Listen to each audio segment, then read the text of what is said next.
Eh, la conferencia que voy a dictar en el día de hoy es sobre el tema de la evidencia en el proceso penal. Cuando hablamos de evidencia, entran muchos elementos de otras escuelas, de otras corrientes filosóficas.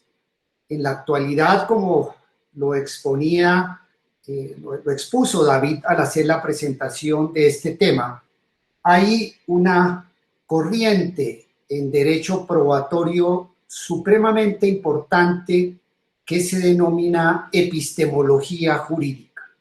Es una escuela que aplica la teoría del conocimiento, los desarrollos de la teoría de la ciencia en el campo del derecho probatorio. Hay unos filósofos de la ciencia y de teoría del conocimiento norteamericanos muy importantes. Dentro de ellos destaco a una profesora inglesa de la Universidad de Miami en este momento, que es Susan Haack. Entre otros, en el campo italiano encontramos toda la escuela de Tarufo. En España está Jordi Ferrer y su escuela de Girona, que tiene una amplia influencia en el campo hispanoamericano. Y en Colombia, entre otros, ha recogido esta escuela de pensamiento un profesor de filosofía de la Universidad de los Andes, Andrés Páez. Pero ¿qué es lo que quiero destacar con el tema de la epistemología jurídica? Que en este momento la vanguardia en materia de derecho probatorio está en la recepción de la teoría de la ciencia y la filosofía de la teoría del conocimiento en el campo del derecho probatorio. Por eso es muy común que en las cátedras modernas de derecho probatorio encontremos explicaciones de lo que ha implicado el Círculo de Viena y la filosofía de la ciencia en el campo de la prueba, que encontremos por qué la teoría del conocimiento y las teorías sobre la verdad se aplican en el derecho procesal, y también disciplinas muy importantes como la semiótica, la lógica, la estadística, etc. Vamos entonces a explicar en el día de hoy el concepto de evidencia con un enfoque que está muy ligado a esta nueva corriente de epistemología jurídica. Los profesores y los teóricos de filosofía, de la ciencia y de epistemología jurídica definen, por ejemplo, Andrés Páez, la evidencia como una pieza de información que aumenta la probabilidad de una hipótesis. Repito, en la concepción, por ejemplo, de Andrés Páez, filósofo colombiano de la Universidad de los Andes, una evidencia es una pieza de información que aumenta la probabilidad de una hipótesis. Vamos a desarrollar este concepto. Cuando vamos a hablar entonces de evidencia, entran tres, o debemos estudiar básicamente tres estructuras: el concepto de signo, el concepto de abducción y la relación de probabilidad que hay entre un signo y una determinada hipótesis. Son estos tres elementos la clave para entender modernamente el concepto de evidencia en el proceso penal. Empecemos entonces con una breve presentación de lo que es la teoría del signo. Se ha reconocido que el autor más importante en el mundo contemporáneo sobre la teoría del signo es el filósofo norteamericano Charles Peirce. Charles Peirce a mediados del siglo XIX, expuso en los Estados Unidos una teoría sistemática del ciclo.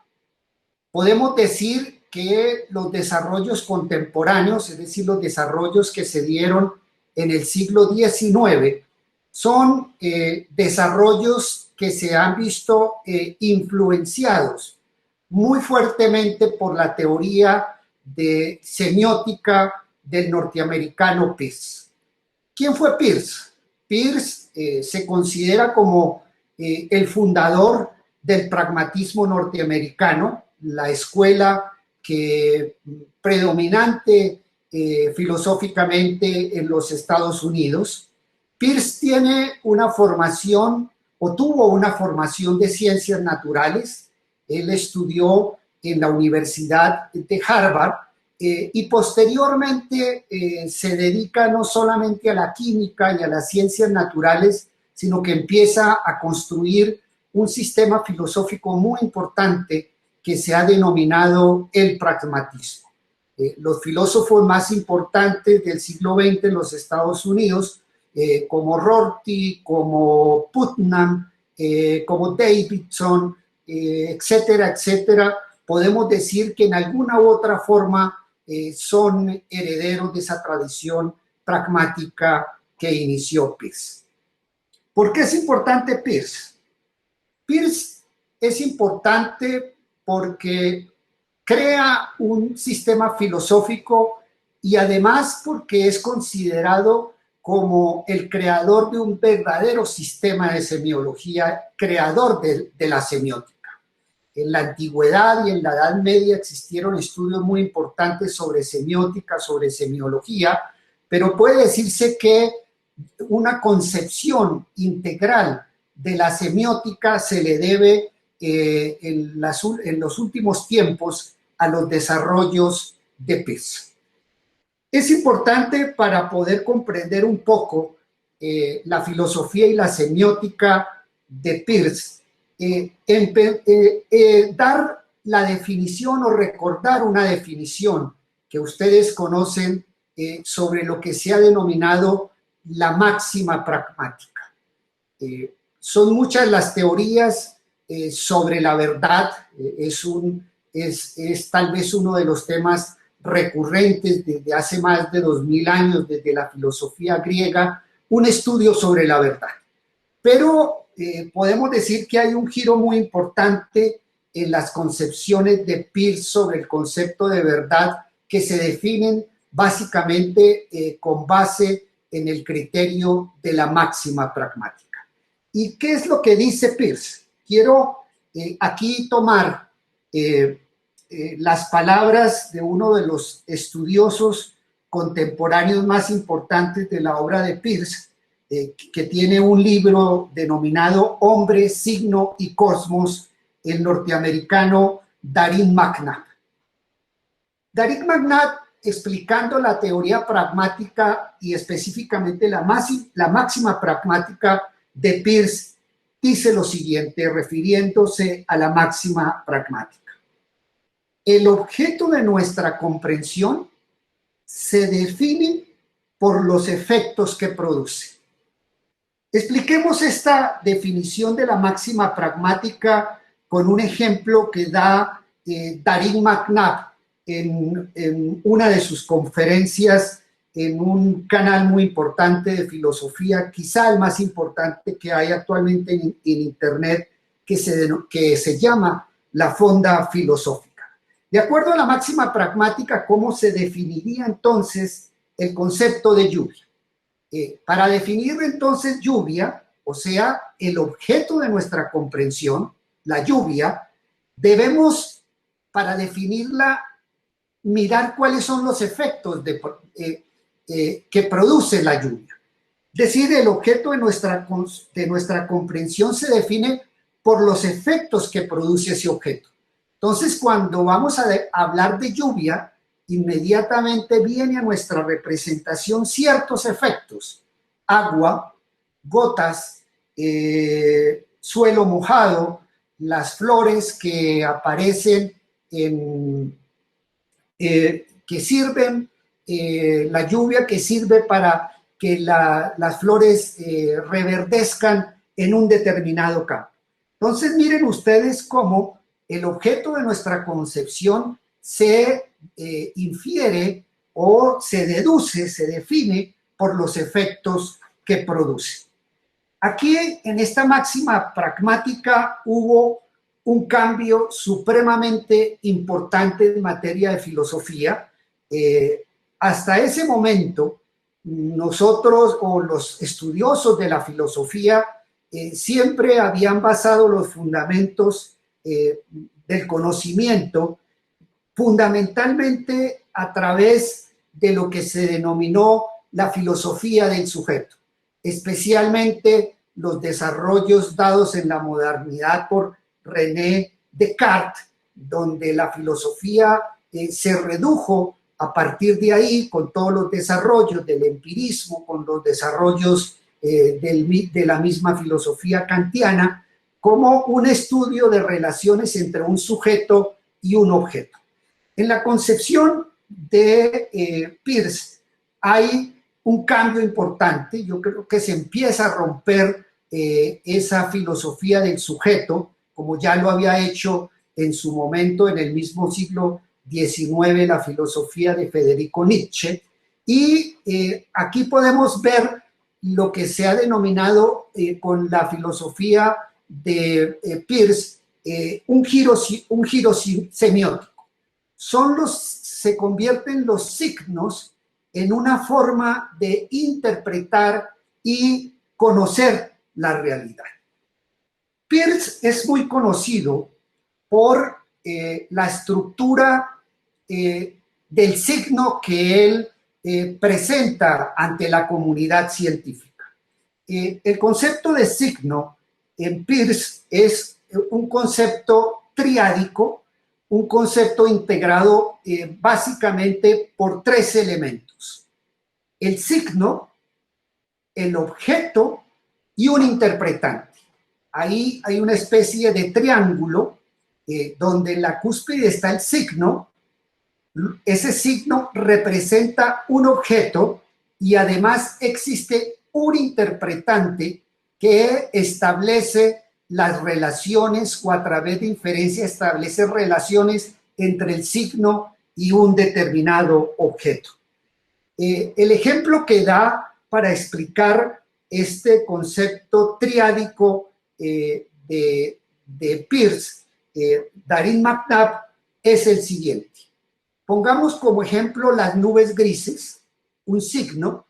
Esas nubes grises representan un determinado objeto, es decir, la posibilidad de lluvia, y existe un interpretante, alguien que a partir de ese signo, las nubes grises, y a partir del reflejo o la inferencia sobre un objeto, o sea, la posibilidad de lluvias, hace una interpretación. Es el sujeto, entonces, que a partir de un interpretante, que a partir de un signo que refleja un objeto, hace unas determinadas inferencias. Toma su paraguas para salir a la calle. Pero resulta que esta famosa representación triádica de una especie de triángulo donde está el signo, el objeto y un representante, genera un proceso semiótico totalmente abierto. Genera una cadena semiótica, una cadena infinita de semióticas, una cadena infinita de interpretaciones. ¿Por qué razón?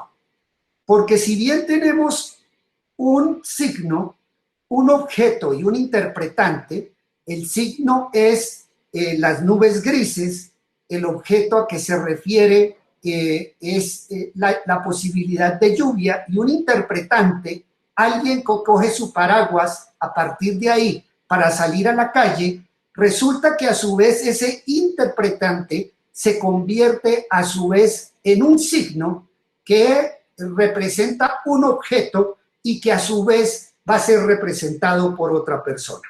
El ejemplo que da Darin McNabb es el de supongamos de que cuando el señor está en la calle con el paraguas, ese señor a su vez, que es interpretante, se convierte a su vez en un signo que representa el objeto de lluvia y que es interpretado por otra persona. Una señora que se encuentra en su casa desde el balcón viendo a la persona que anda con el paraguas, pues a partir de ese signo se representa otro objeto que es una lluvia y ella a su vez hará sus propias interpretaciones. Y ese interpretante, la señora que hace la observación, a su vez se convierte en un signo y así se da lugar a una cadena infinita, podríamos decir, al interior de la sociedad para la comprensión, una cadena semiótica para la interpretación de los signos. Tenemos entonces que a mediados del siglo XIX encontramos la creación por parte de Peirce de una construcción muy sólida de la semiótica. Esa construcción sólida de la semiótica se caracteriza por el signo o una concepción triádica del signo, donde encontramos o podemos representarlo como un triángulo, donde hay en la cúspide un signo, un objeto y un interpretante. Pero eso da lugar, repito, a una cadena infinita de interpretaciones, a un proceso totalmente abierto. Peirce se considera como uno de los creadores o tal vez el fundador del pragmatismo norteamericano que influyó en forma decisiva durante todas las construcciones filosóficas del siglo XX. Pero además de Peirce, en materia de semiótica, hay otra figura supremamente importante en el campo de la lingüística y en el campo del signo lingüístico y en general de la semiótica, como fue Saussure. Saussure fue un profesor sueco, experto en lenguas orientales, que escribió un libro muy famoso sobre lingüística general. Pero además, Saussure es muy conocido porque se le considera a su vez como el precursor, el padre del estructuralismo que tanto influyó en la filosofía francesa de la segunda mitad del siglo XX. Saussure, ante todo, fue un lingüista, sin embargo, a él se le considera como el creador del estructuralismo. El estructuralismo, como ustedes muy bien lo saben, es una escuela que tuvo una gran repercusión en la filosofía francesa después en la segunda mitad del siglo XX. Se consideran estructuralistas o al menos con una fuerte influencia del estructuralismo sobre sus obras, pensamientos como los de Foucault, Lévi-Strauss en antropología, Althusser en materia de economía política, entre otras personas. ¿Qué dice el estructuralismo? El estructuralismo en la creación de Saussure, básicamente lo que le interesa al estructuralismo es mirar cuáles son unas determinadas piezas que componen un sistema y cómo se unen o cuál es la relación que existen entre las piezas básicas de un sistema.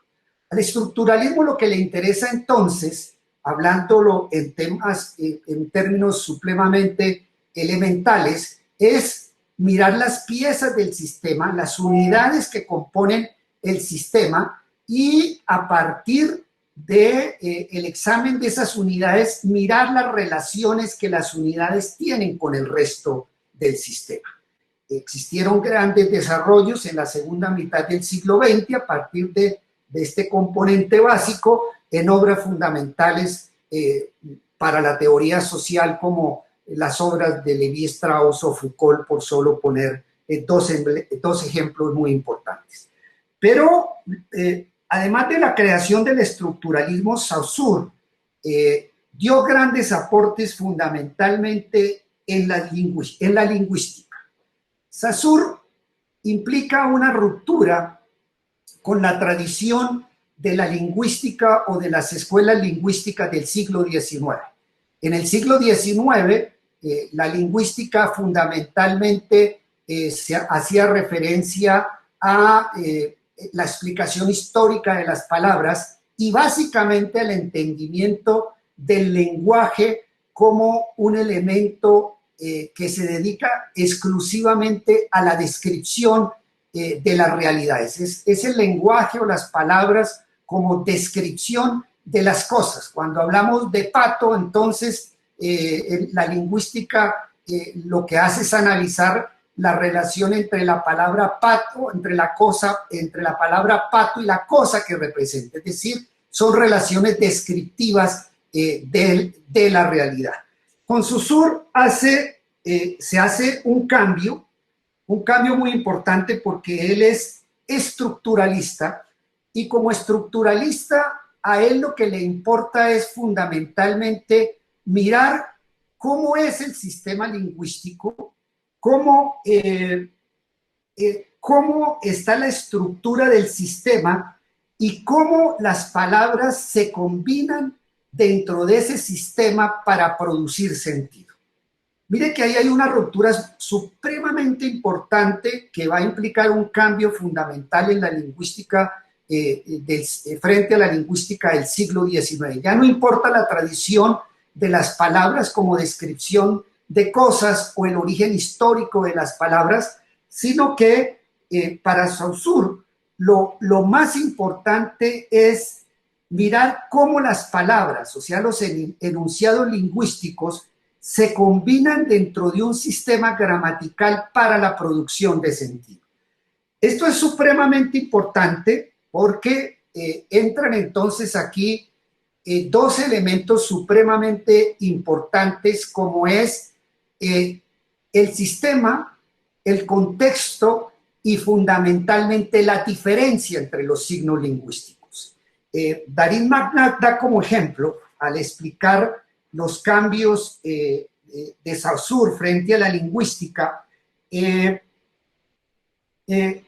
ejemplo de qué pasaría si un texto contuviera exclusivamente la palabra gato, gato, gato, o pato, pato, pato, pato, o montaña, montaña, montaña. No tendría ningún sentido, no tendría ningún significado. Entonces, para esta lingüística de Saussure, lo importante es mirar cómo se combinan las palabras dentro de un sistema gramatical para producir significado, y esa combinación dentro del sistema gramatical para la producción del significado se hace fundamentalmente a través de contextos y a través de la diferencia. Es la diferencia que existen entre determinadas palabras del contexto lingüístico lo que nos permite crear significados.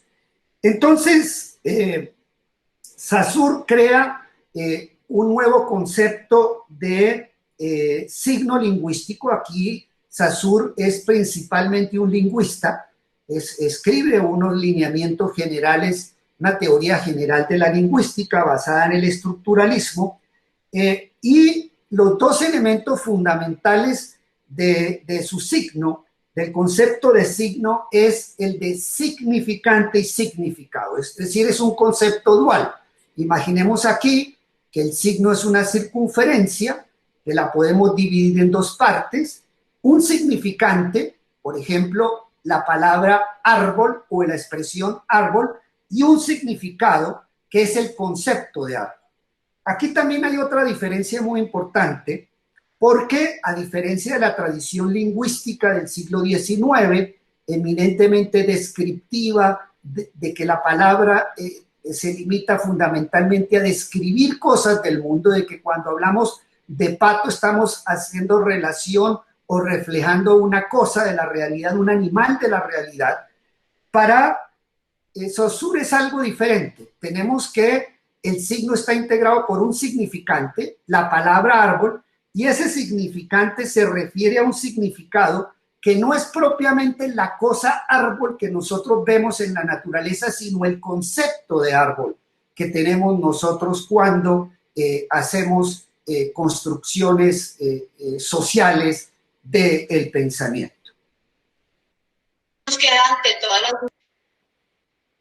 Tenemos entonces que hay un giro supremamente importante, porque ya a partir de Saussure no vemos el lenguaje como simple nomenclatura, como un elemento que sirve exclusivamente para describir cosas, para ponerle nombre a las cosas, sino que hay una conceptualización muy importante del signo que se entiende a través de significante y significado, y fundamentalmente que se aplica el método estructuralista, es decir, que las palabras, los enunciados lingüísticos, los signos lingüísticos adquieren sentido cuando se relacionan con las otras partes del sistema y es estableciendo las diferencias entre esas partes del sistema, entre los enunciados del sistema, cómo podemos adquirir, cómo las cosas adquieren significado. Esto produjo una incidencia supremamente, una influencia muy importante en los filósofos postestructuralistas. Son filósofos postestructuralistas Roland Barthes, Derrida y fundamentalmente Roland Barthes, pues ha sido otro de los grandes impulsores de la semiótica contemporánea. Pero nos importa aquí hacer una breve referencia fundamentalmente a lo que sostienen Derrida y Roland Barthes. ¿Por qué?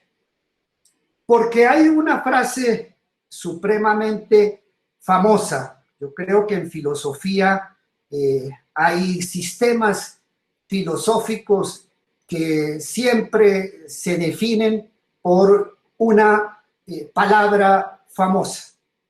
Desde la filosofía presocrática de Heráclito y en Descartes hemos siempre reducido la filosofía de grandes pensadores o la hemos sintetizado en una expresión.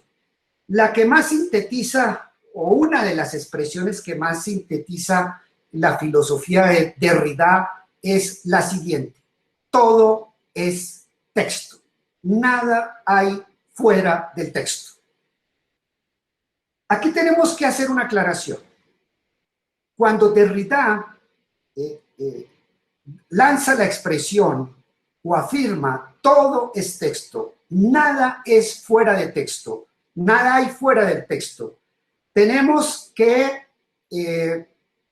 aclarar que el concepto de texto no es el concepto que nosotros los abogados o los juristas denominamos como texto. Cuando hablamos de texto, en la concepción de Derrida, no estamos haciendo referencia a un texto escrito, no estamos haciendo referencia a un texto bíblico, no estamos haciendo referencia al texto del Corán, no estamos haciendo referencia al Código Civil Napoleónico, es decir, no nos estamos refiriendo a un libro, a un artículo o a una legislación.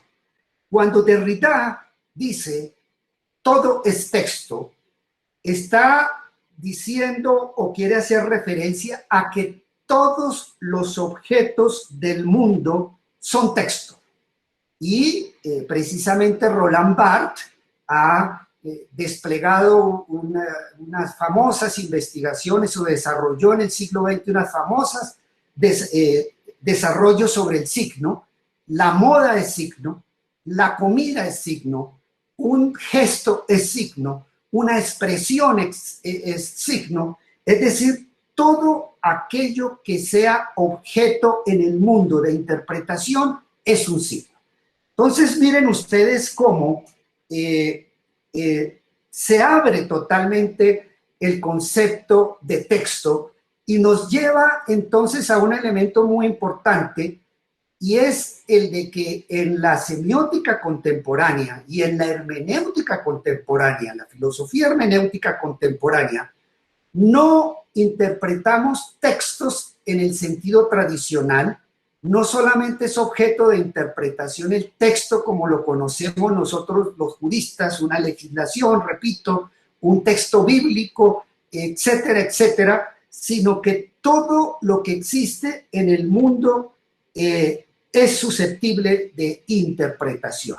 Entonces, no solamente interpretamos un libro sagrado, sino que interpretamos los gestos, interpretamos la moda, interpretamos la forma de vestirse, interpretamos la forma de comer. Es decir, es casi que a través de signos aproximarnos a una interpretación del mundo y una interpretación de la realidad.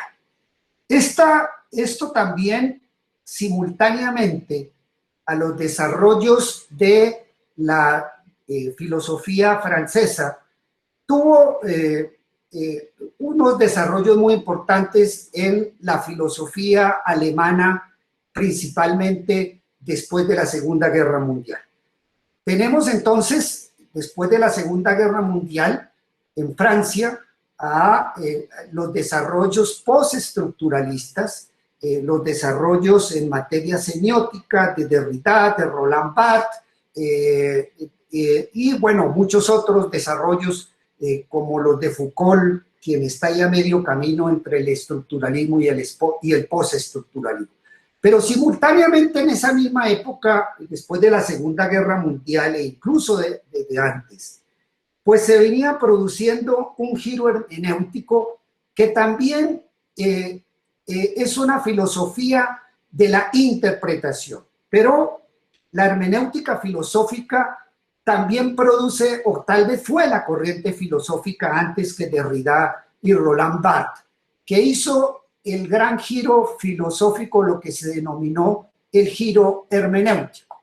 En el siglo XIX, la hermenéutica tuvo grandes desarrollos, grandes cambios, pero la filosofía hermenéutica siempre estuvo vinculada a la interpretación de textos, básicamente a los métodos, y nace la hermenéutica como método de interpretación de la Biblia, como método de interpretación de textos sagrados. Los juristas aplicaban grandes métodos de interpretación de sus leyes y de sus códigos. Pero a partir del giro hermenéutico que implica en el mundo moderno, más específicamente en el mundo contemporáneo, las obras de Heidegger y de Gadama, pues la hermenéutica filosófica no se reduce a la interpretación de textos, sino que la hermenéutica filosófica también es una herramienta de comprensión del mundo, no solamente de textos, sino una herramienta de concepción de toda la realidad. Miren ustedes cómo hay, de todos modos, una enorme relación entre esta corriente del giro hermenéutico y de los postestructuralistas franceses como Derrida y Barthes, y Roland Barthes. Pero el gran origen de todo esto lo podemos encontrar indiscutiblemente en la filosofía de Federico Nietzsche, quien también tiene una frase famosa como la de Derrida acerca de que todo es texto, y esa frase famosa de Federico Nietzsche es la de que no existen hechos, existen interpretaciones. En el mundo contemporáneo, en la filosofía actual, estoy hablando de la filosofía ya del siglo XXI, hay una corriente muy importante en Alemania que se denomina el interpretacionismo. Es una corriente que desde luego está muy influenciada por la filosofía de Friedrich Nietzsche, proveniente del siglo XIX, y su más importante representante en la actualidad es Günter Habermas. Lo que dice Gunther Abel, y básicamente este giro interpretacionista que caracteriza a unos grandes sectores muy importantes de la filosofía alemana del siglo XXI, es, como lo dice Luis Eduardo Gama, un profesor de filosofía hermenéutica de la Universidad Nacional, estudioso de la obra de Gunther Abel, profesor de la Universidad de Berlín, es de que la hermenéutica siempre se consideró como algo marginal, o nació como algo marginal, como algo accesorio, cuando no entendemos el sentido de un determinado texto, un texto bíblico, por ejemplo, acudimos a la hermenéutica. Cuando no entendemos el verdadero sentido y significado de una expresión del Código Civil de Napoleón, acudimos a la hermenéutica. Es decir, la hermenéutica se entiende como una labor eminentemente accesoria. El giro interpretacionista consiste en que no se va a considerar la interpretación del mundo, repito, no de textos, sino de todo el mundo, de la realidad, de las cosas, de los signos, de los textos, de los gestos, de toda la realidad, pues se entiende que esa labor de interpretación no es accesoria, sino que en términos de Gunther Abel se entiende que la interpretación es uno de los elementos esenciales de la forma como el hombre se orienta en el mundo. Como diría Federico Nietzsche, no existen hechos, existen interpretaciones. Tenemos entonces que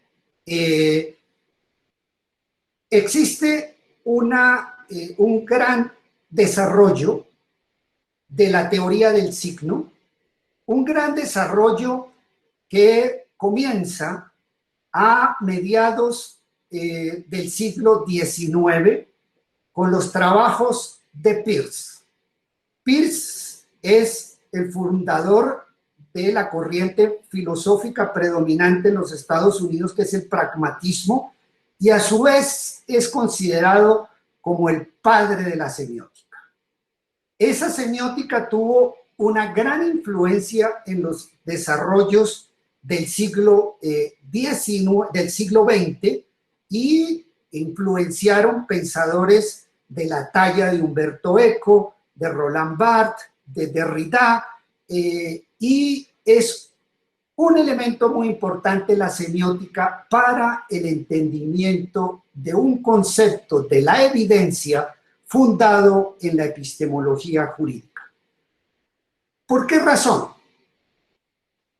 Cuando hablamos de evidencia al comienzo, les dije que habían tres elementos o tres estructuras muy importantes para el entendimiento de la evidencia. ¿Qué es una evidencia?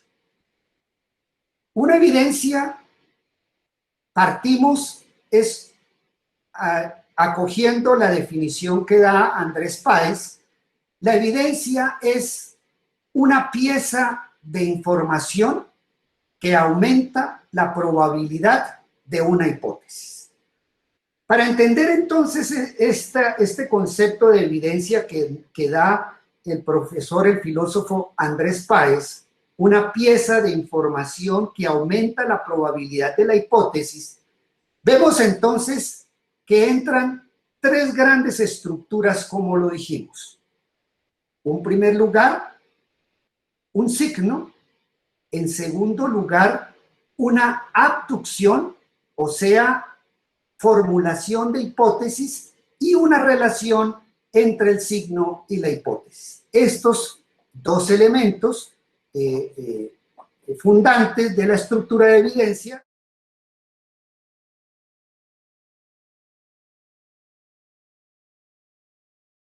Bueno, entonces, dijimos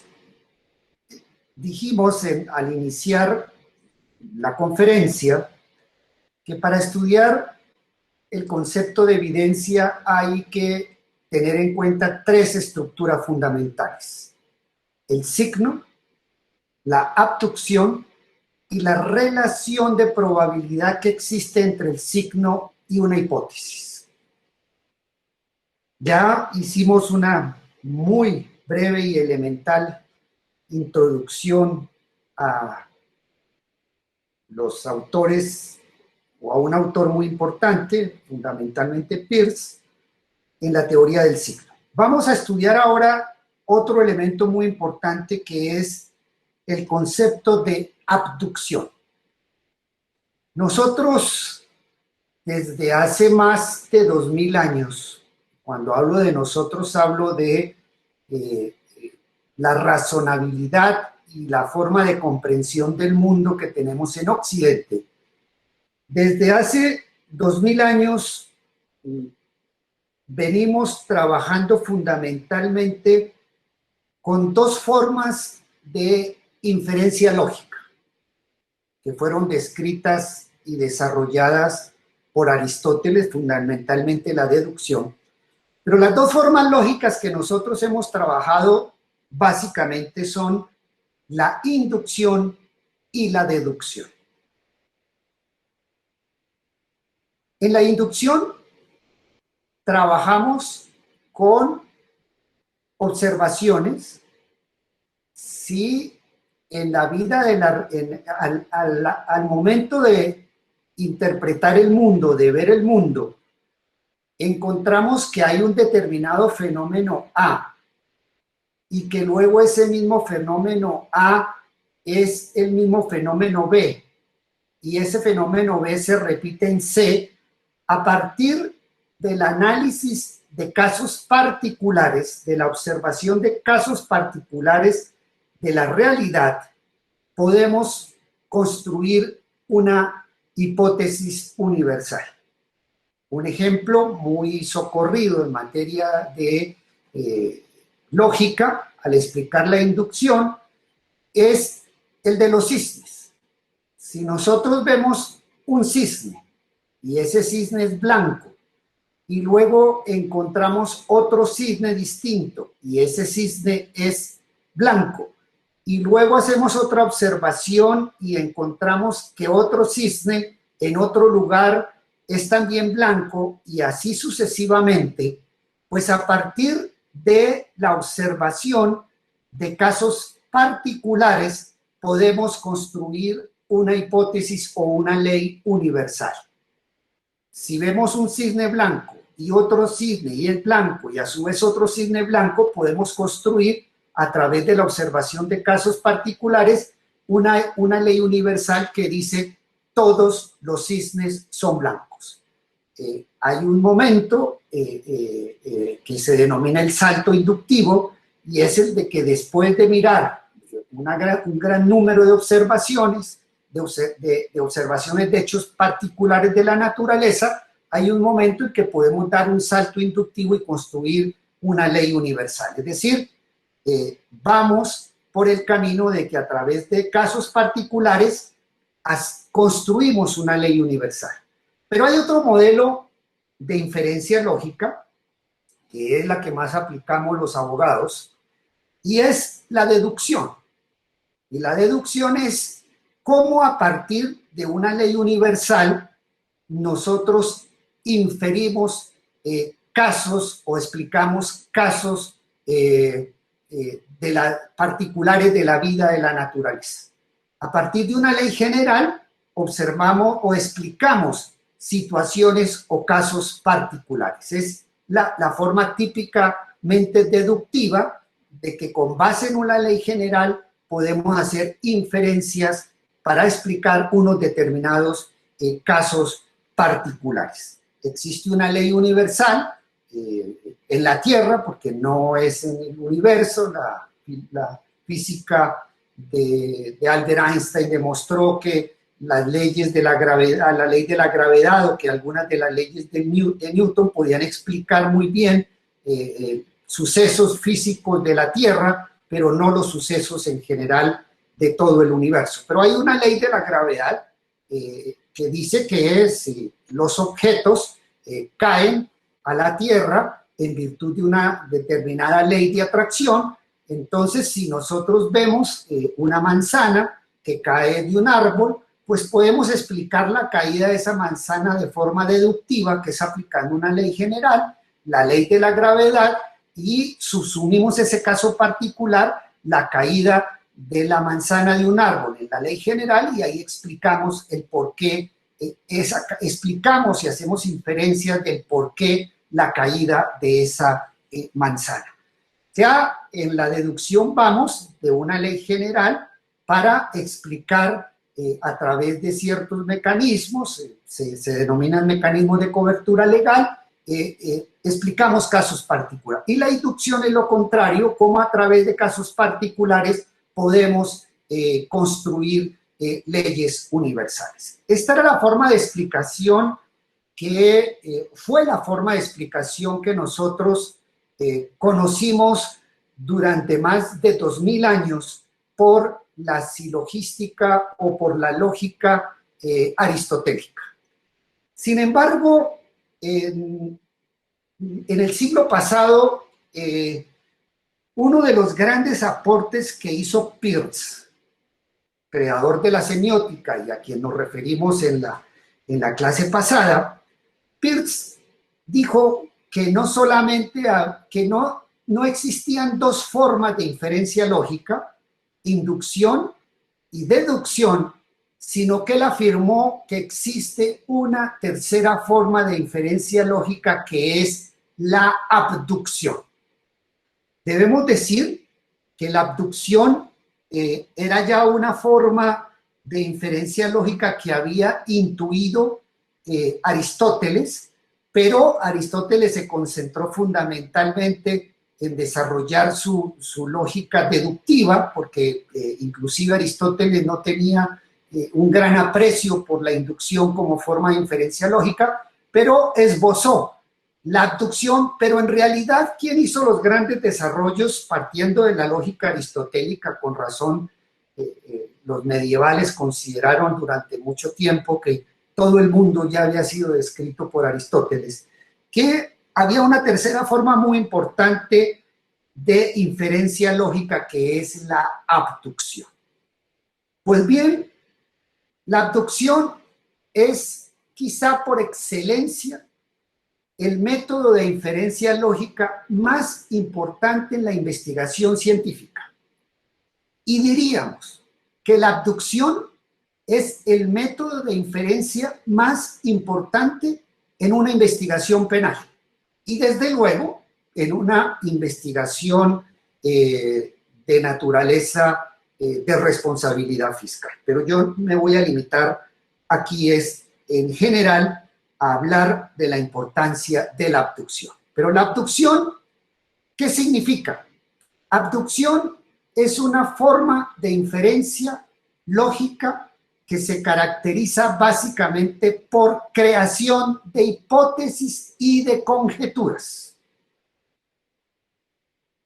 Cuando hablamos de inferencia lógica, siempre estamos hablando de que toda inferencia lógica, sea la deducción, sea la inducción o sea la abducción, toda inferencia lógica parte de varias premisas inductivas, sea inducción, repito, deducción o abducción. Siempre en estas inferencias lógicas, en estas formas de inferencias lógicas, partimos del punto de vista de que hay varias premisas y que esas premisas contienen información y que a través de la combinación de esas varias premisas nosotros obtenemos conclusiones. En el silogismo tenemos una premisa mayor, una premisa menor, y a través de la subsunción de la premisa menor en una premisa mayor obtenemos conclusiones. La típica forma de pensar, por ejemplo, en el indicio. Pero lo importante es que la inferencia lógica tiene varias premisas que contienen informaciones y que obtenemos conclusiones a través de la relación entre esas varias premisas. ¿Cómo opera la abducción? Creo que la mejor forma de explicación de la abducción, desde luego, la dio o la forma o las premisas lógicas que operan en la inducción, en la abducción la dio Peirce. Las tres herramientas, o por decirlo así, las varias premisas o las varias informaciones que tiene la abducción son fundamentalmente tres. La forma de la abducción es que, a diferencia de la inducción y la deducción, hay un resultado, una regla y un caso. Tengan muy en cuenta estos tres elementos de la abducción: un resultado, una regla y un caso. Les repito que la abducción es una forma de inferencia lógica que nos sirve para la construcción de hipótesis. De eso se trata el derecho penal, de eso se trata el proceso penal, de construcción de hipótesis. ¿Y cómo se construyen las hipótesis? Las hipótesis, como bien lo establece Peirce, es una forma de inferencia lógica, y las hipótesis se construyen a través de un método que se llama la abducción, que tiene tres elementos: un resultado, una regla y un caso. Un ejemplo de la vida médica que siempre dan los profesores que explican el tema de la abducción, este ejemplo lo tomo de los profesores que enseñan lógica y filosofía de la ciencia, es la forma como los médicos hacen el diagnóstico. Los médicos, cuando hacen un diagnóstico, realmente la forma de inferencia lógica del médico es la típica forma de inferencia lógica de la abducción. Un ejemplo: cuando uno va donde el médico, lo primero que le pregunta a uno el médico es ¿cuáles son los síntomas? ¿Qué síntomas tiene? ¿Usted tiene fiebre? ¿Usted tiene estornudo? ¿Usted tiene dolor de garganta? ¿Usted tiene decaimiento? ¿Usted tiene malestar en general, estomacal, etcétera, etcétera? El médico le pregunta a uno por unos síntomas.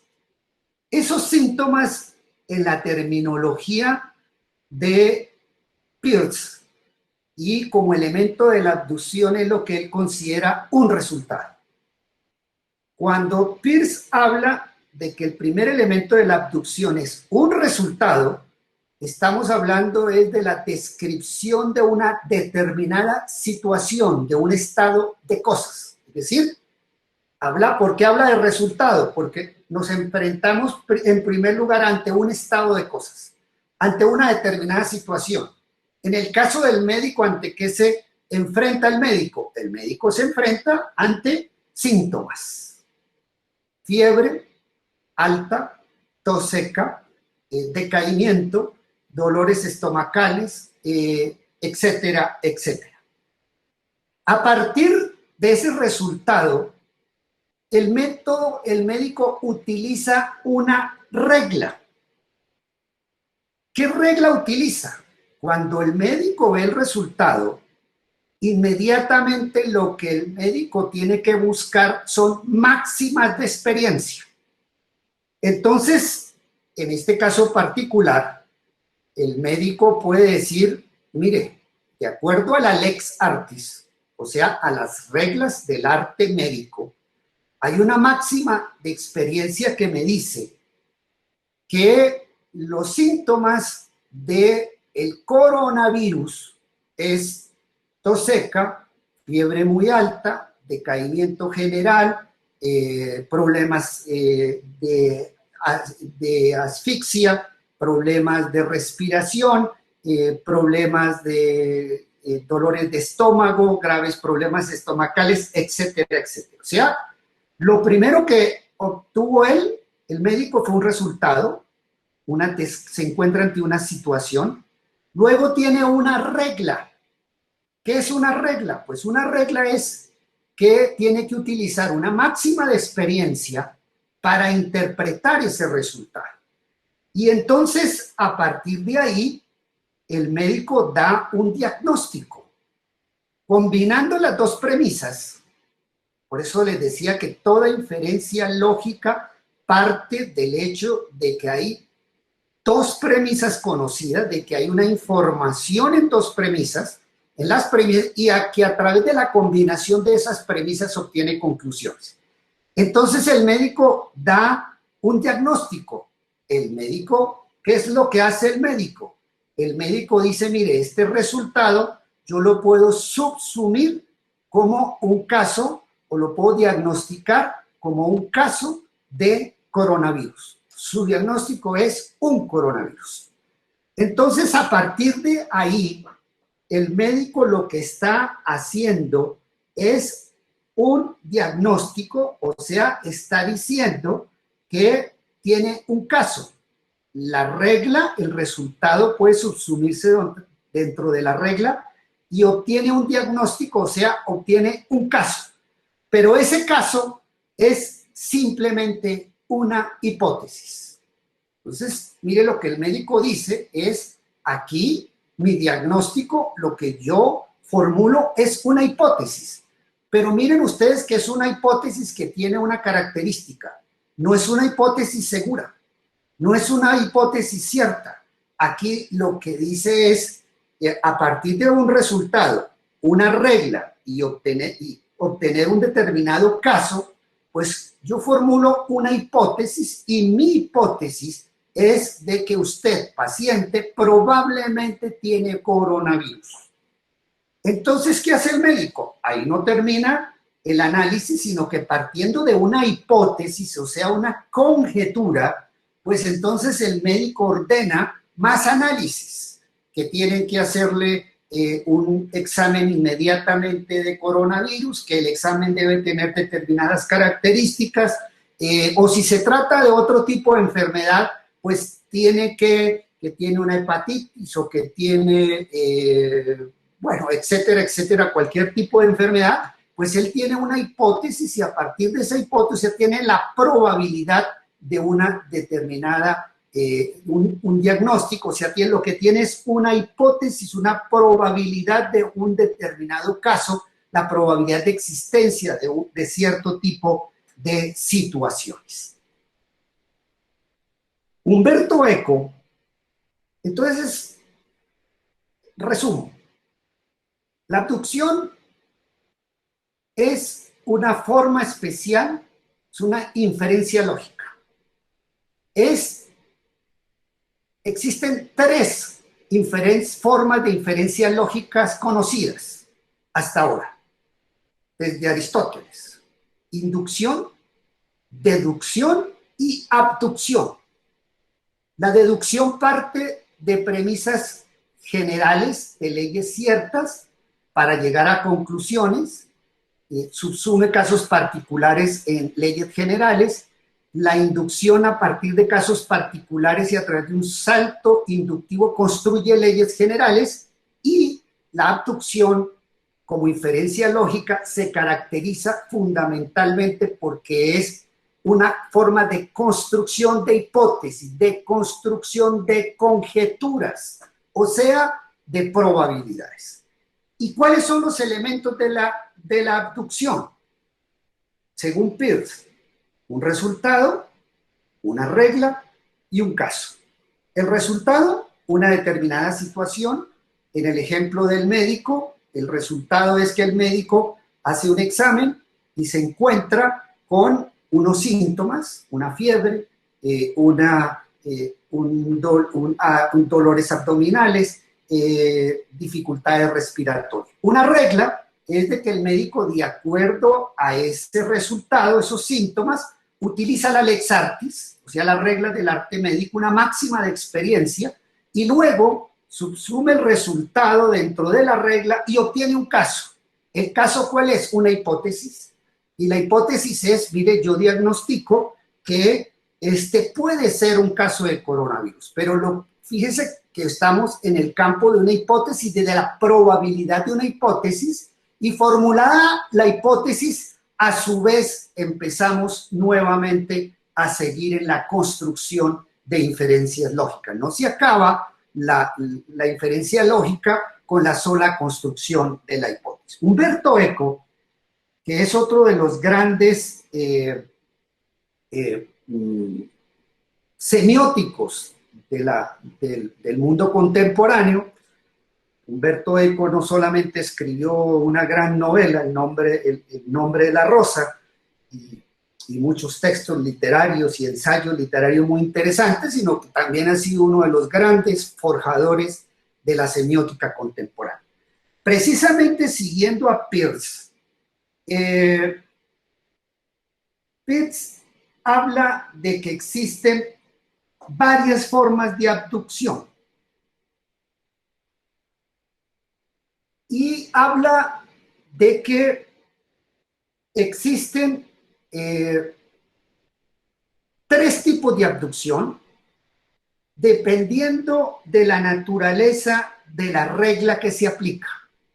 Recordemos de que la regla es fundamental porque la regla es la que nos está señalando máximas de experiencia. Entonces Humberto Eco dice, hay ciertas reglas que ya están codificadas. Esa codificación básicamente se ha hecho a través de experiencia social, de construcciones sociales. Una regla codificada, por ejemplo, es la existencia de humo. Si encontramos un resultado, o sea, el resultado es que hay humo, pues, ¿qué nos dice la regla, la máxima de experiencia? Si hay humo, la máxima de experiencia está codificada, inmediatamente nos lleva a decir, mire, si hay humo es porque hay fuego. Si hay una huella en la arena de una bota, pues ese resultado, ese signo que vemos ahí, una huella, pues nos lleva inmediatamente a través de una regla codificada, es de que ahí estuvo un ser humano.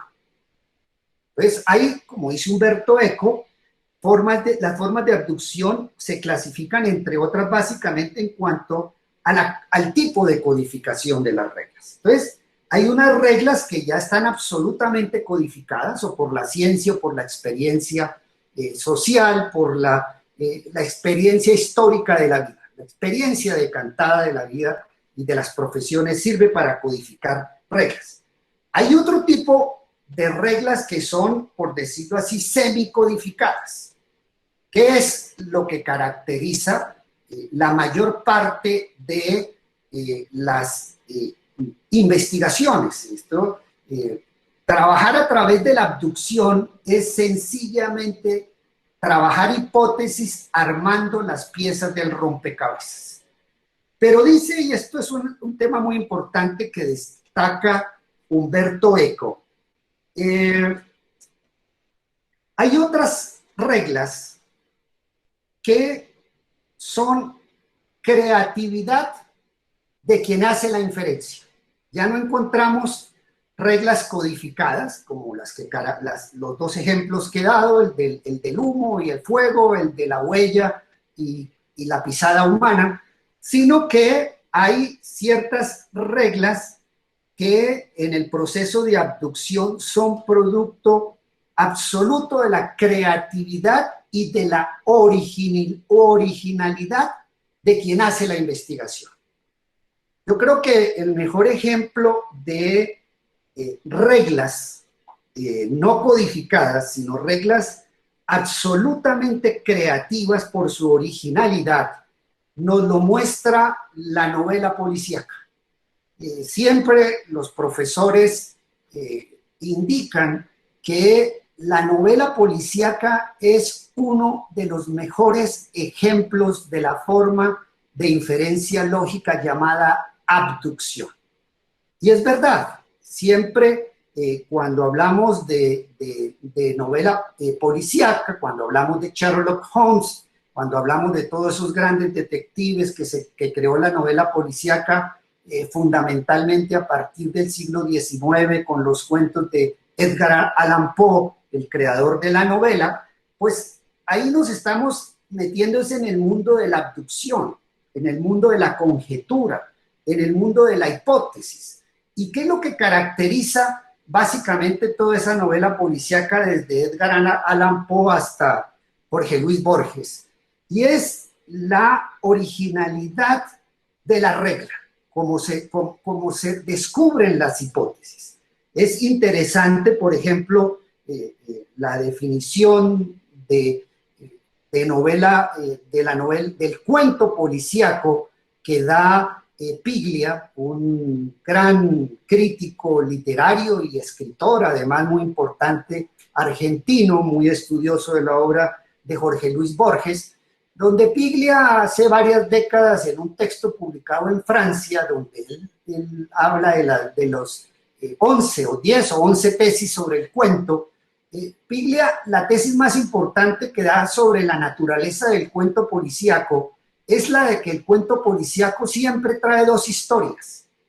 Una historia que es la historia visible, es la que muestra el narrador, que es visible, que la entiende el lector, a pesar de que tiene pistas falsas, está llena de enigmas, pero siempre la novela policíaca, según Piglia, tiene dos relatos. Un relato tiene dos cuentos, o sea, dos relatos, uno que es visible y otro que es absolutamente invisible, que no está a la vista del lector, que se insinúa levemente en las pistas y enigmas que va dando, y que es el relato que al final surge en muchas partes de la novela policíaca, y que todos se caracterizan precisamente es porque ese segundo relato donde se descubre el crimen, siempre, miren ustedes, en la novela policíaca es de una gran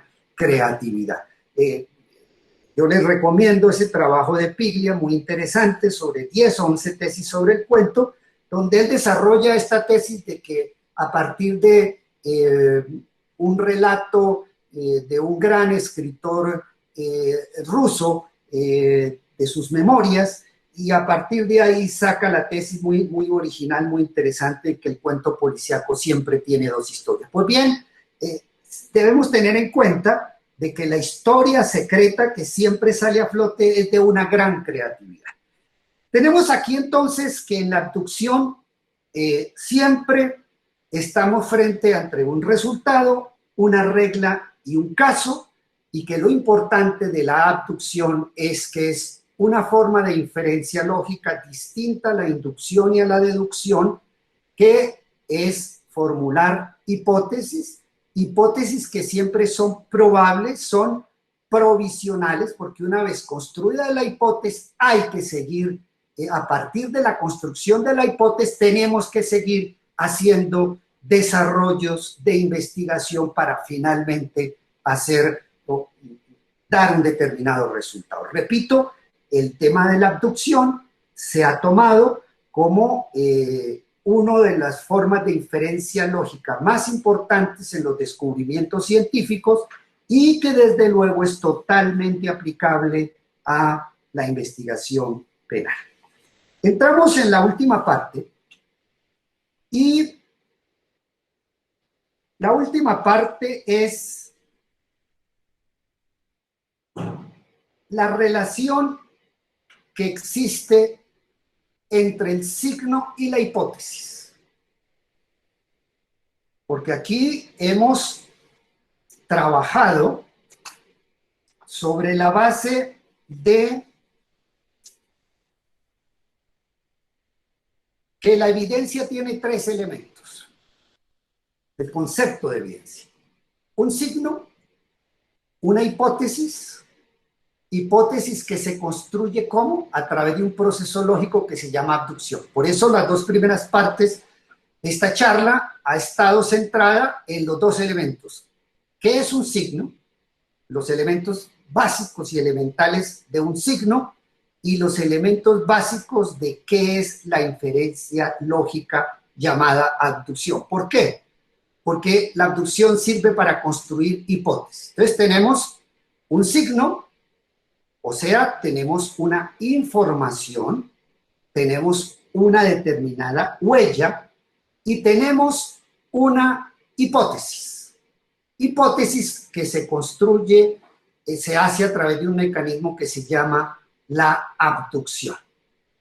¿Cómo sabemos si esa pieza de información, qué es una pieza de información? Pues una pieza de información es un signo. El proceso penal describe básicamente dos formas de medios probatorios, muy sencillos. El proceso habla de medios probatorios y evidencias. Y cuando habla de evidencias, el proceso penal, el código, está hablando de huellas, vestigios, rastros, elementos, etcétera, etcétera, que usted generalmente encuentra en una escena de los hechos. Pero lo que yo quiero llamar la atención es que cuando el código habla de evidencia y básicamente se refiere a rastros, huellas, elementos, objetos, instrumentos, etcétera, etcétera, esa descripción nuda de un objeto de la realidad, de un vestigio, de un elemento, de un rastro, de una huella de sangre, por sí sola no es una evidencia. Lo que quiero llamar la atención es que la evidencia no es una descripción nuda de una realidad o de algo que nos encontramos ahí en el mundo exterior, una huella. No, la evidencia es mucho más que ese concepto. O sea, no podemos reducir la evidencia exclusivamente a la existencia de un signo. Una huella es un signo, un rastro es un signo, sino que además para la evidencia tenemos que entenderla como una construcción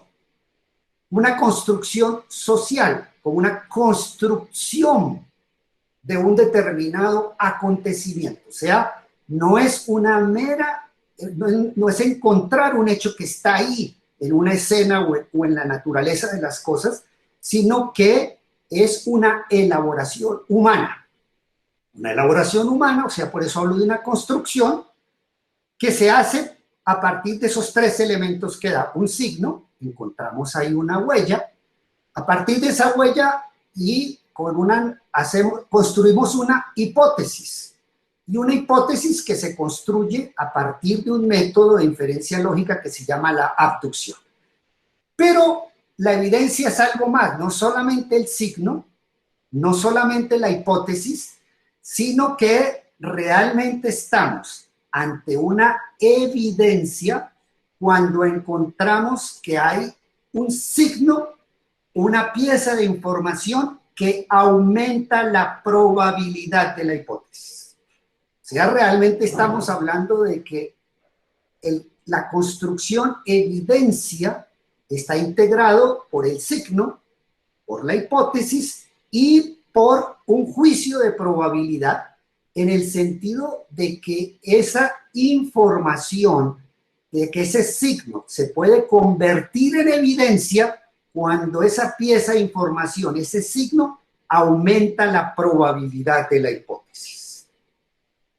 Aquí en este punto, y ya voy a terminar para darle paso a las preguntas, me oriento muchísimo por las explicaciones y conferencias y trabajos que sobre el particular ha dado un filósofo especializado en teoría del conocimiento y en epistemología jurídica, que es Andrés Páez. Andrés Páez es el que destaca que el concepto de evidencia debe entenderse como una pieza de información que aumenta la probabilidad de una hipótesis. Andrés Páez, en algunos de sus trabajos, les recomiendo especialmente una conferencia dictada por él en la Universidad de Girona,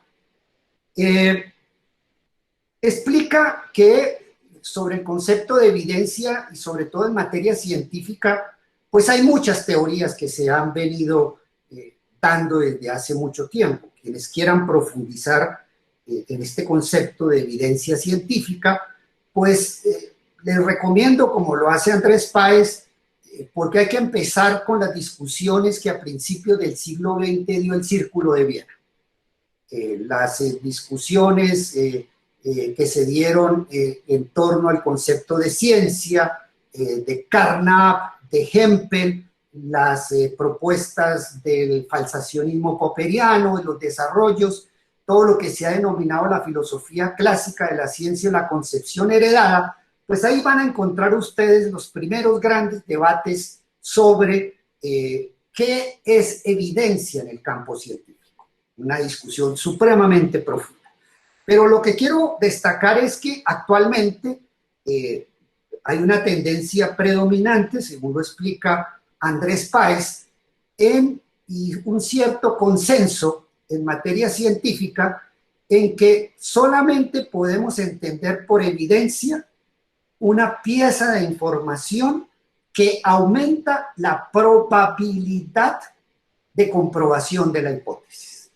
O sea, de que solo en la medida en que la pieza de información, o sea, solo en la medida en que el signo, la huella, el rastro, el evento, el experimento, aumente la probabilidad de la hipótesis, podemos considerar que ese hecho desnudo de la realidad de ese signo es una evidencia. La gran discusión es si, según Andrés Páez, es si el solo aumento de probabilidad de la hipótesis se puede considerar como una evidencia. Porque los ejemplos que trae Andrés Páez es, mire, hay ciertos signos, y él no trabaja con este concepto de signos como lo hago yo, pero hay cierta pieza de información, es exactamente lo que él denomina, hay piezas de información que aumentan la probabilidad de la hipótesis de manera infinitesimal, mínimo. Entonces Páez dice, mire, si la pieza de información aumenta de manera infinitesimal la probabilidad de la hipótesis, eso no es una evidencia. Entonces, a lo que se llega es, se necesita que exista un aumento relevante de la probabilidad de la hipótesis. Y entonces aquí es donde, como todo, pues se divide la doctrina en materia de concepción de la evidencia. Según Páez, hay unas concepciones, por ejemplo, provenientes de filósofos norteamericanos. Él cita el ejemplo de un profesor de teoría del conocimiento, de filosofía de la ciencia de la Universidad Johns Hopkins, donde dice, mire, los umbrales, tiene que existir un umbral absoluto para poder un aumento de probabilidad, un umbral, hay que superar un umbral determinado para que una pieza de información se convierta en evidencia. Y entonces, como estamos aquí en una correlación entre signo e hipótesis, pues una cantidad, un buen número de doctrina dice, para que esa pieza de información pueda ser evidencia de una determinada hipótesis, tiene que aumentar en un 50% la probabilidad de la hipótesis. Una tesis supremamente importante de un filósofo de la ciencia norteamericano que cita Andrés Páez. Pero dice, pero hay otras teorías que no trabajan con umbrales absolutos, sino que trabajan con umbrales totalmente relativos. Lo que quiero destacar en esta charla, que ya voy a terminar, es de que la discusión entonces gira a que se entiende por evidencia una pieza de información que aumenta la probabilidad de una hipótesis. ¿En cuánto la aumenta? ¿En cuánto la debe aumentar para considerarse una evidencia? Ahí es donde está dividida la doctrina.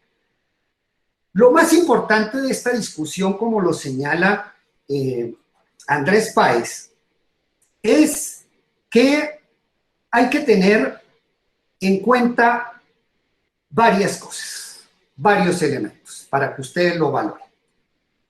Un primer elemento que tienen que tener en cuenta es que la información en sí misma no es evidencia. Que una información en sí misma puede ser evidencia en un caso y no evidencia en otro caso. Esto es algo supremamente importante al momento del trabajo de la construcción de evidencias. Las evidencias siempre, o el carácter de evidencias, no se tiene por sí misma, la información en sí misma no es evidencia, sino que la evidencia o catalogarla como evidencia depende siempre del contexto epistémico donde se encuentra y donde se desarrolla la evidencia. Es decir, el carácter de evidencia es relativo y depende siempre del contexto. Un signo puede ser evidencia en un caso, pero no evidencia en otro caso.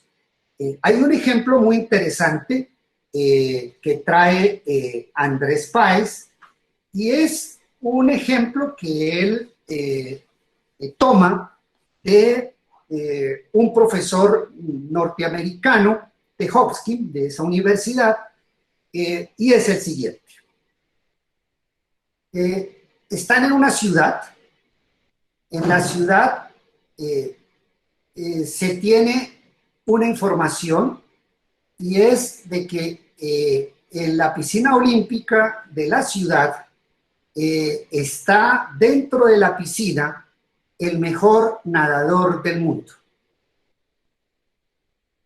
Esa pieza de información de que tenemos al mejor nadador del mundo en una piscina implica de por sí una evidencia, implica la probabilidad de la hipótesis de que ese nadador está en riesgo de ahogarse, por ejemplo.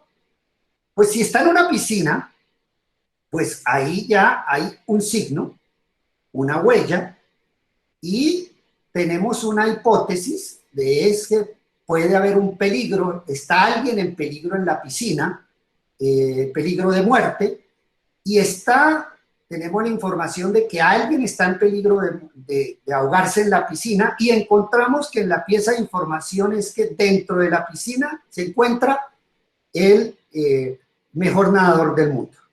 Miren que ahí no hay el hecho de que el mejor nadador del mundo esté dentro de la piscina, pues no aumenta infinitesimalmente la probabilidad de que él sufra un daño de ahogamiento. Y al solo hecho de estar en la piscina, pues hay un riesgo infinitesimal en el caso de ahogamiento. Primer contexto.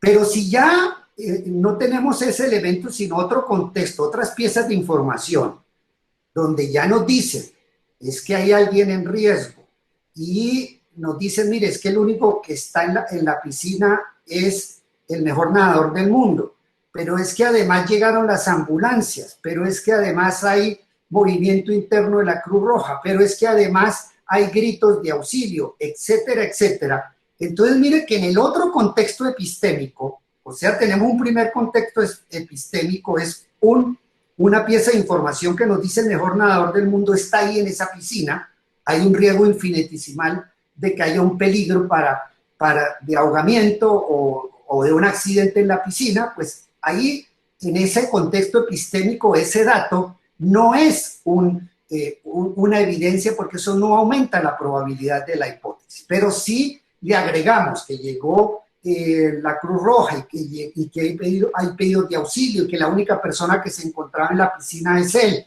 y etcétera, etcétera, pues ahí fíjense que en otro contexto epistémico esas otras piezas de información sí son evidencias porque nos indican que ya aumenta la probabilidad de ocurrencia de la hipótesis. Tenemos en conclusión entonces que cuando ustedes en el procedimiento penal miren toda la parte de pruebas, esa parte de pruebas se refiere, todo gira en torno a medios probatorios y a evidencias. Cuando lean la palabra evidencia, tienen que entender que la evidencia no es un hecho desnudo de la naturaleza, sino que la evidencia es una construcción social. Y que esa construcción se hace fundamentalmente a través de tres elementos: el signo, una hipótesis y el aumento de que es una pieza de información, o sea, un determinado signo, aumente la probabilidad de realización de la hipótesis. Doy por terminada la clase de hoy y abro espacio a las preguntas. Muchas gracias, doctor Montealegre. Y así es, tenemos 4 preguntas el día de hoy, doctor. Nos pregunta Mari Monroy, ¿cómo se relaciona el enfoque que usted dio con la cadena de custodia? Nos pregunta Adriana Ayala, ¿cómo se diferencia el razonamiento inductivo y deductivo de la abducción? Vanessa nos pregunta, ¿qué relación hay entre la evidencia e indicio? Y Sandro Mauricio Restrepo nos pregunta, ¿se puede articular la evidencia con el método de la abducción?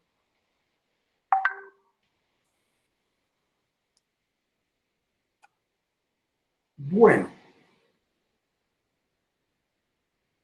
muy interesante todas las 4 preguntas. Y empiezo con el tema de cadena de custodia.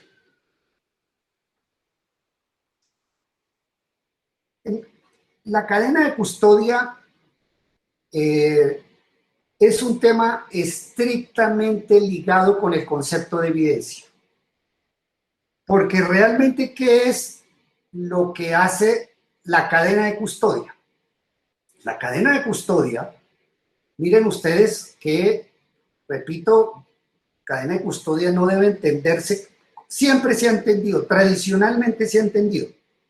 En la práctica judicial se entiende como un hecho observable, como una huella, un rastro, etcétera, etcétera. Pero ya hemos explicado con cierto detalle que la evidencia no es simplemente eso, sino que la evidencia es una construcción social propia de la investigación científica y aplicable al proceso. Pero ¿qué hace la cadena de custodia?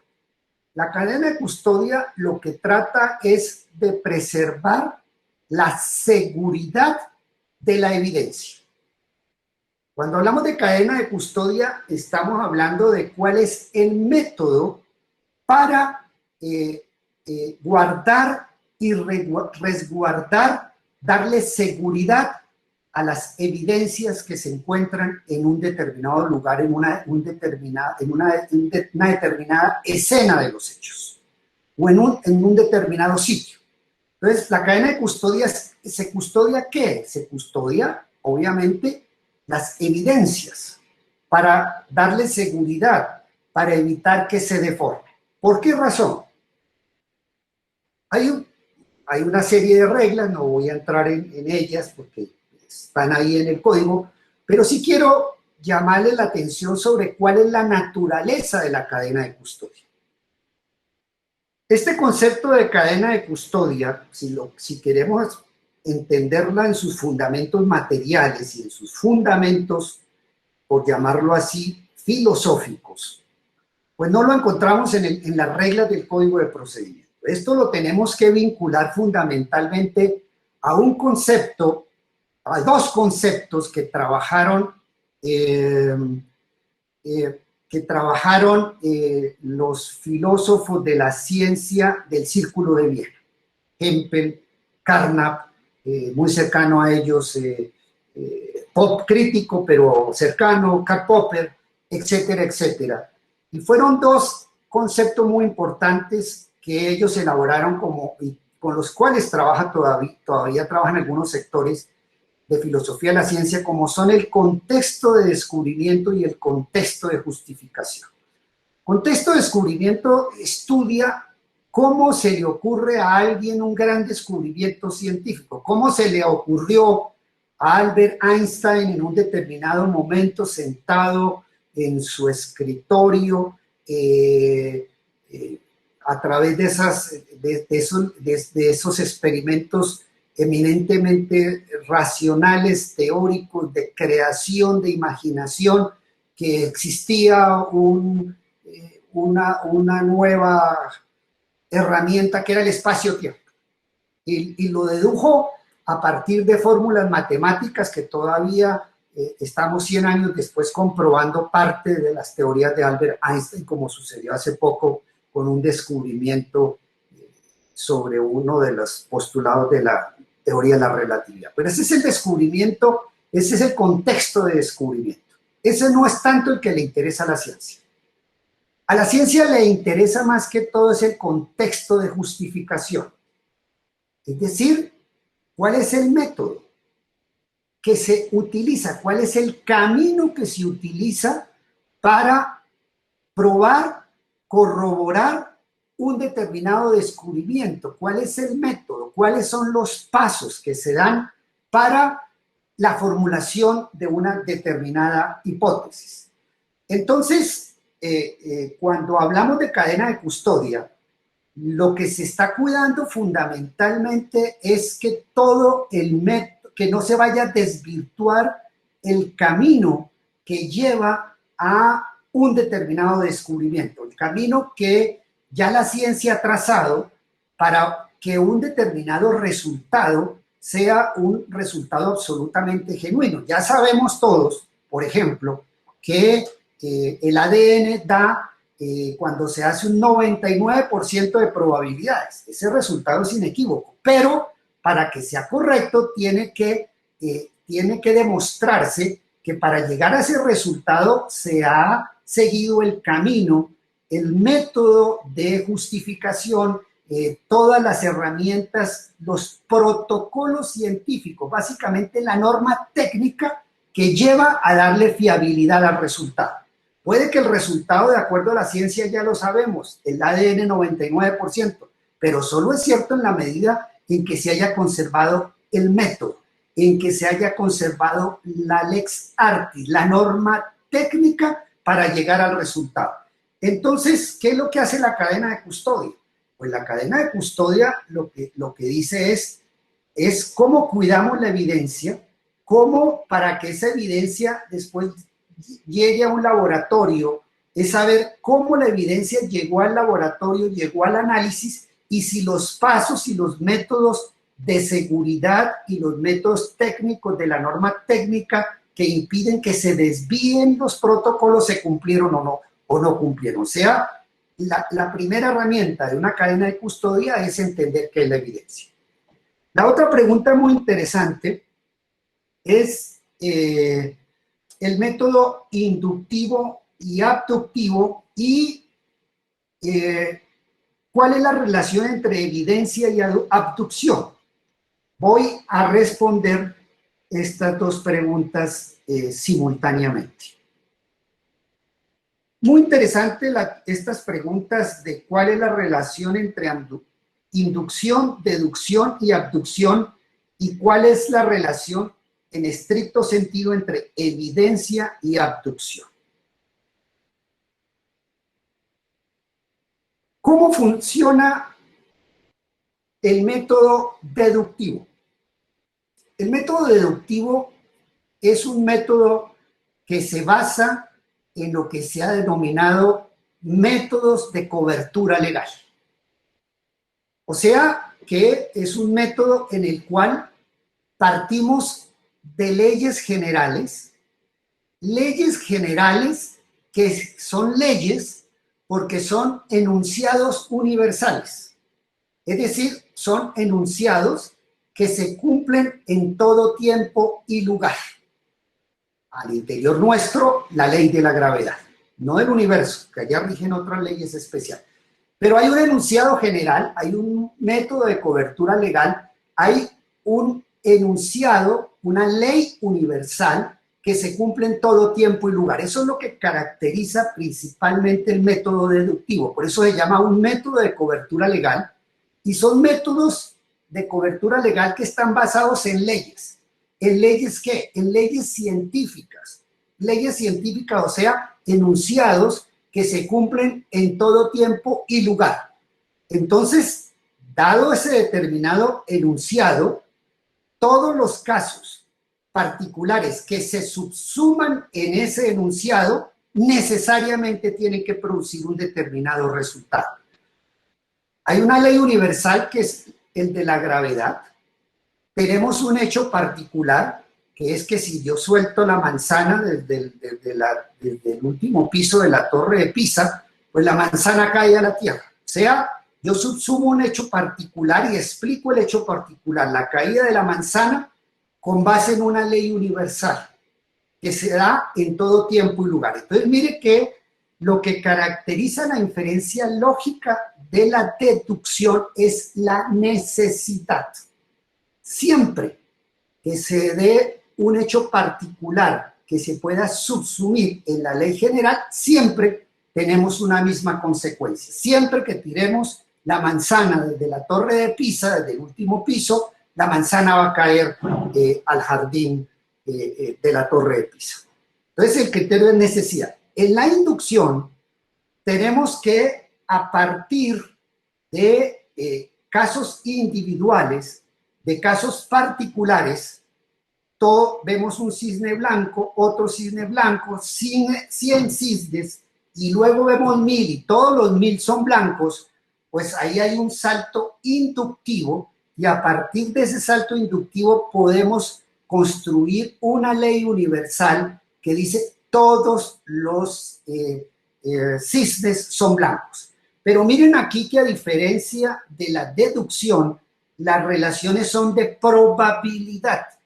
O sea, a través del método inductivo nunca encontramos certezas, no necesidades, como sucede en el método deductivo, sino que encontramos probabilidades.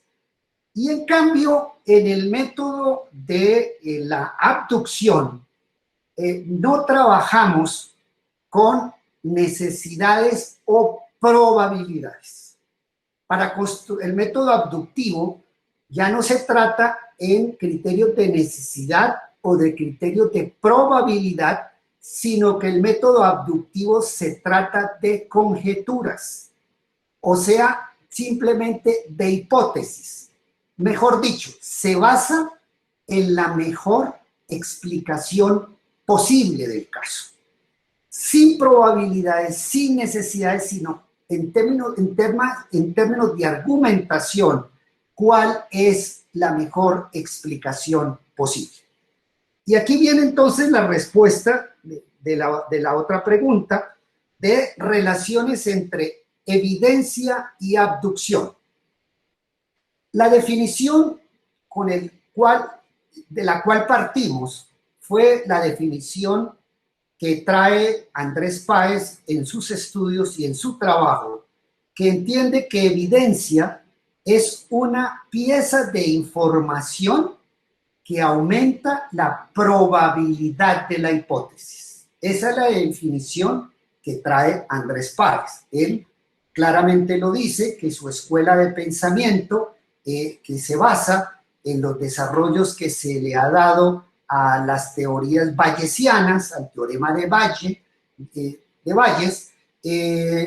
un filósofo inglés de varios siglos atrás, que básicamente trabajó la probabilidad. Entonces, mire que la definición que yo comparto de Andrés Páez, que sigue una corriente muy importante, que es la teoría bayesiana de la probabilidad, Andrés parte del punto de vista: evidencia es una pieza de información que aumenta la probabilidad de una hipótesis.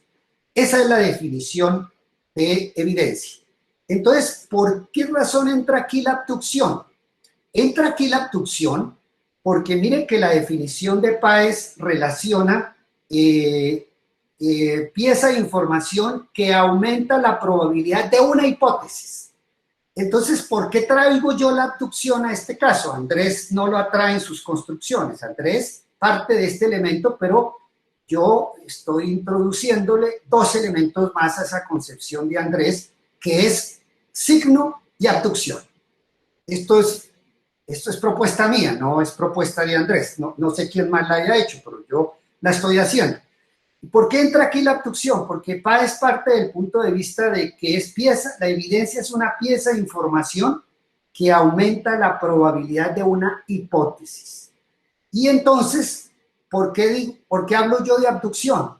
Porque es que resulta que la abducción es el método de inferencia lógica que sirve para construcción de las hipótesis. Entonces, cuando uno habla de hipótesis, pues tiene que entrar a explicar cómo se forman las hipótesis. Yo creo que una de las teorías más importantes que se han elaborado para formular hipótesis en materia científica es la teoría de la abducción.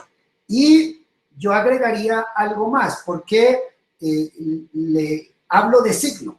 Porque Andrés parte del punto de vista de que son piezas de información, pero esas piezas de información, ¿qué son? Son signos.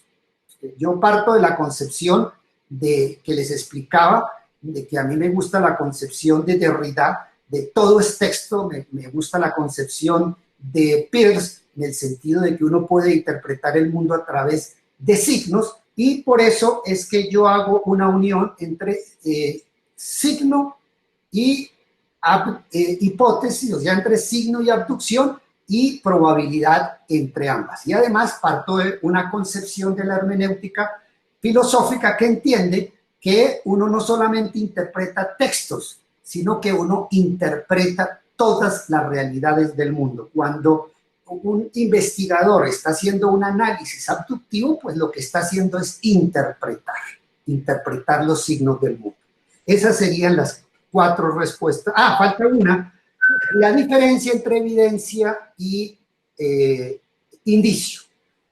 Mire, el indicio se ha trabajado tradicionalmente como una forma de inferencia deductiva. Siempre se unió el indicio a la deducción. ¿Por qué? Porque se parte de que en el indicio siempre hay una premisa mayor y una premisa menor, y en el cual subsumimos la premisa menor en la premisa mayor y obtenemos conclusiones. El indicio se parte de que tiene la estructura lógica del silogismo porque hay una premisa mayor. ¿Cuál es? Una regla de experiencia. Hay una premisa menor, una regla, un hecho de la naturaleza, y subsumiendo ese hecho de la naturaleza en la premisa mayor obtenemos una conclusión. El embarazo, antes de que existieran todos estos métodos de inseminación artificial, etcétera, etcétera. Si hay la premisa menor, hay una señora embarazada. ¿Qué dice la premisa menor? De que si hay una señora, la premisa mayor es de que hay todo embarazo antiguamente suponía necesariamente una relación sexual. Entonces subsumimos la premisa menor, el embarazo, en la premisa mayor, y tenemos una conclusión. La señora tuvo unas relaciones sexuales precedentes para poder estar en embarazo. En cambio, en la abducción, esa es la estructura del indicio. Esta concepción es mucho más amplia que la fórmula tradicional del indicio y del manejo del indicio. Miren ustedes cómo, por ejemplo, en la abducción, aquí nosotros estamos trabajando, la abducción se ha considerado, por ejemplo, un silogismo inverso. Si ustedes ven esa estructura que yo les di, eso es un silogismo inverso. Entonces hay un cierto parentesco, pero lo que quiero decir es que tienen en común de que se trabaja con inferencias lógicas, conclusiones a través de premisas, pero no necesariamente en el orden en que lo trae la teoría del indicio, sino que si bien son signos, las inferencias se trabajan a través de otro método, como en este caso es el método de la abducción. Creo que con eso doy respuesta a todo lo que me preguntaron. Correcto, doctor Montealegre. Muchísimas gracias. Y con esto damos final a la conferencia de hoy.